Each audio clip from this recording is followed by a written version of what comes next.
The SoulsBorne games are memorable for many reasons, but none more so than the bosses. These guys represent some of the most brutal and rewarding challenges in gaming. With 139 of them throughout 5 games, that's a lot of dying. And now we're gonna pick the top 15. Rankings will be based on a combination of lore, design, and challenge. Of course, personal experience plays a big role, so there will be some subjectivity to this. Oh, and of course, spoilers for pretty much everything.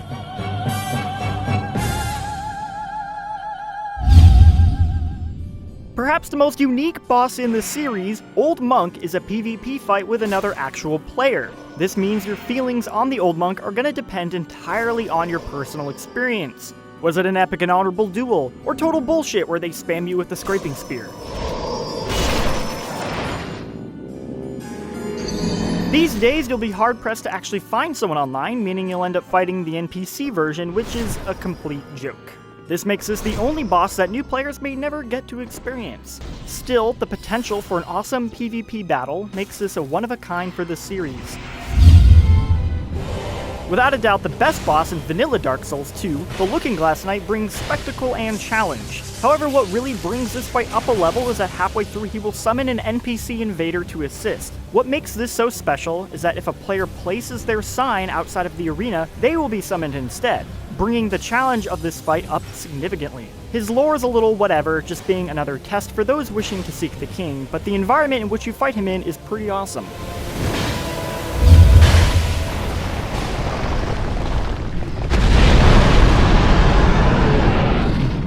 Dragon fights have always been a hallmark for the series, and for our money, the best one belongs to the final boss of the Crown of the Sunken King DLC, Sin the Slumbering Dragon.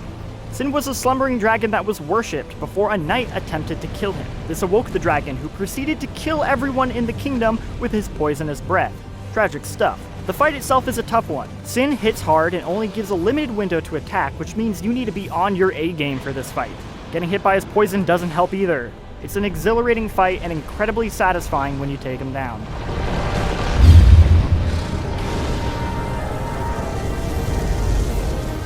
The Twin Princes is a great example of the story working together with the mechanics of the fight.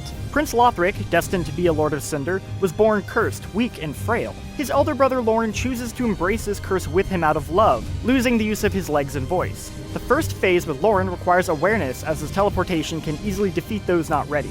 The second brings Lothric into the mix, building on the fight with magic projectiles. It's a dual fight without actually being one, and the resurrection mechanic for Lorne adds challenge while not being obnoxious like it was with the Throne Watchers and Defender from 2. It smartly uses elements from other fights and puts them together in a fantastic way. In a sea of fights that are memorable for their spectacle, Sir Alonne stands out for his simplicity. A one-on-one duel between two warriors. He is a brutal fighter and ranks as one of the series' toughest challenges. Conquering this optional boss is a rewarding experience, and there's even a bonus for those masters that can do it without being hit, where Sir Alonne will commit seppuku out of shame. The lore is wonderfully tragic as well. Sir Alonne was a knight from a foreign land who befriended and aligned himself with the Old Iron King, but as the king became more cruel and twisted, Alonne abandoned him. He still keeps the king's humble throne with him as a reminder of days long past.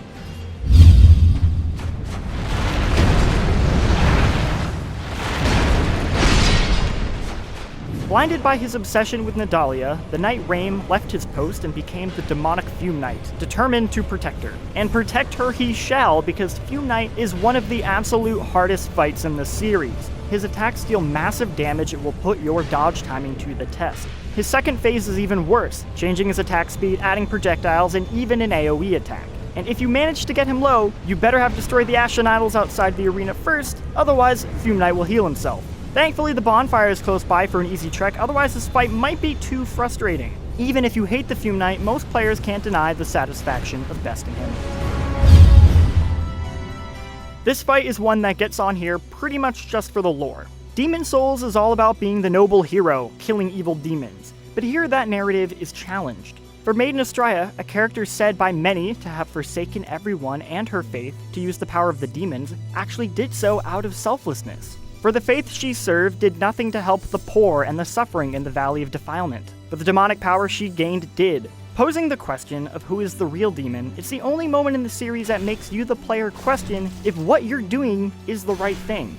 You're not likely to fight Austria herself, but rather her loyal knight Garl Vinland. Defeating Garl results in Austria committing suicide. But if you manage to kill her first, Garl will fall into despair and be dead next time you visit.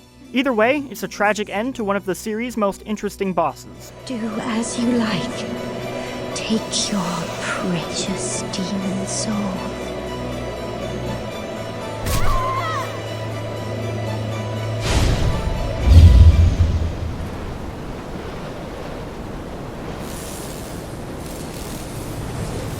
Perhaps the hardest fight in the whole series, the Nameless King is a beast of a boss. First off, this boss gets massive lore points for finally answering the question of who is Gwyn's first son. Spoilers, it's this guy, and you get to fight him in this suitably epic arena in an intense 2-phase fight. The King of Storms phase has him riding on his dragon, while the second phase is a one-on-one showdown that pushes the player to their limits. This is in a lot of ways a battle of attrition, as the Nameless King has such a large health pool that players need to stay on top of their game the whole time. The only thing keeping him from being higher on this list is that the camera in the fight is pretty janky, particularly during the King of Storms phase. It always comes down to the hunter's helper to clean up after these sorts of messes.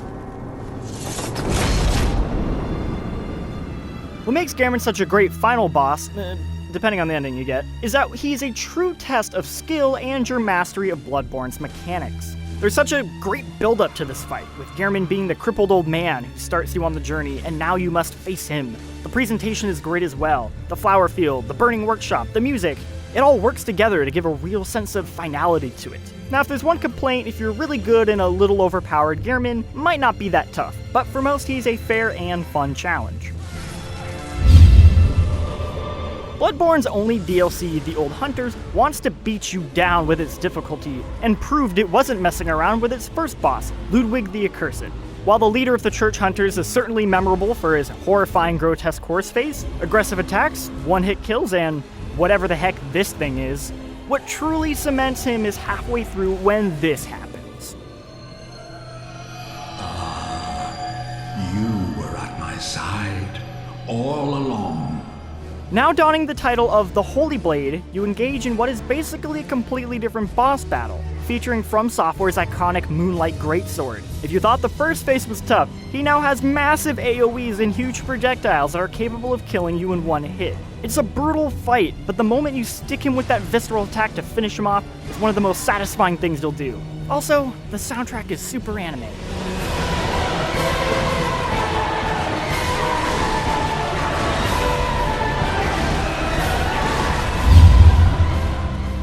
Artorias of the Abyss is the DLC that set up the Souls series as having some of the best in gaming. So it's appropriate that Knight Artorias himself would make for one of the series' best bosses. Artorias is a legendary knight known for being able to take on the Abyss, but now consumed by it, you must defeat him. Artorias is non-stop aggressive with high damage dealing attacks. The few moments of reprieve you are given is only so that he can buff himself. Well-timed rolls are critical. It's a brilliantly paced fight, and the tragedy of having to take down a corrupted legendary hero makes Artorias' story one of the most memorable in the series. What makes Dark Souls 3's final boss so great is how it's a love letter to the series as a whole, and it's hard to just not get giddy about the whole thing. The first phase has the Soul of Cinder swapping out different playstyles meant to represent all the players throughout the series. 1 second they're an aggressive fast hitter, the next they're a projectile wielding magic user. He can even do that special roll that came from the Darkwood Grain Ring in Dark Souls 1. If that's not a commitment to fan service, I don't know what is. That's not even mentioning the second phase, where the Soul of Cinder takes on the persona of Gwen, and you are treated to what is a superior version of the Dark Souls 1 final boss. A rewarding callback for longtime fans, and an impressive fight in its own right, the Soul of Cinder is the perfect send-off to the series.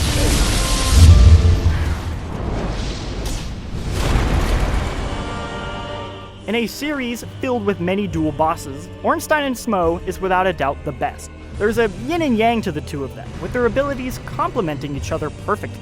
Your control and management over the fight is key, and it can feel overwhelming and impossible if you let it, but in reality it's a fair challenge. The second phase changes depending on who you kill first, a unique concept that never was really replicated later on in the series. Each souped-up version provides its own challenge, and the different rewards you get provide a small but cool branching choice for the players. It's Ornstein Smo's legacy for players, though, that really puts them so high on this list. They are the crucible for new Souls players in Dark Souls 1. It's the make-or-break moment, where players conquer or give up.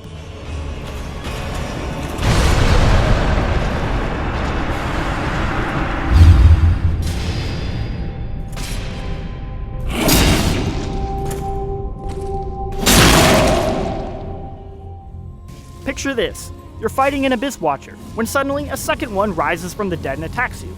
Okay, we've seen this before. And then a third rises, but this time it starts attacking the other two, and suddenly you have an ally. This bait and switch of what you expect from a gank fight is what makes the Abyss Watcher such a brilliant fight. The second phase is also a lovely callback to Artorias, as well as the whole lore itself. The Abyss Watchers carried on Artorias' work, razing cities to the ground to stop the Abyss. Now consumed by the Abyss themselves and unable to die, they are locked in an endless battle with each other. In many ways, the Abyss Watchers are a combination of the series' different boss styles, formed to make one fight. There's such a joy and thrill to the whole thing that once conquered, you want to go back and do it again.